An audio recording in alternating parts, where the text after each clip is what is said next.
যে আমলটা সাহাবায়ে কেরাম করে নাই, এই আমলটা তুমি করতে পারবা না। তখন তারা বলল, যদি আমরা আমল করি তাহলে কি সমস্যা আছে? আব্দুল্লাহ বিন মাসউদ রাদিয়াল্লাহু তাআলা আনহু তখন ক্ষেপে গেলেন, রেগে গেলেন। রেগে বললেন যে আমি আমার নবীর সামনে যে সমস্ত জুব্বাগুলো আমি পরেছিলাম, লাম তুখলাক, সে সমস্ত জুব্বাগুলো এখন পর্যন্ত ছিঁড়েও নাই।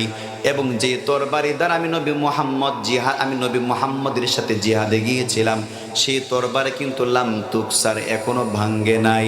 আমার জুব্বাও এখন পর্যন্ত ছিঁড়ে নাই, আমার সে তরবারি কিন্তু এখনো পর্যন্ত ভাঙে নাই। রে সাহাবায়ে কেরাম, তোমরা যদি যেই কাজটা আমার নবী করে নাই, যেই কাজটা অন্যান্য সাহাবায়ে কেরাম করে নাই, তোমরা যদি সেই কাজটা করো, দিনের মধ্যে বেদাত যদি তোমরা ঢুকাতে চাও, এই তরবারি দ্বারা আঘাত করে তোমাদেরকে আমি এখন কড়া শাসন করব।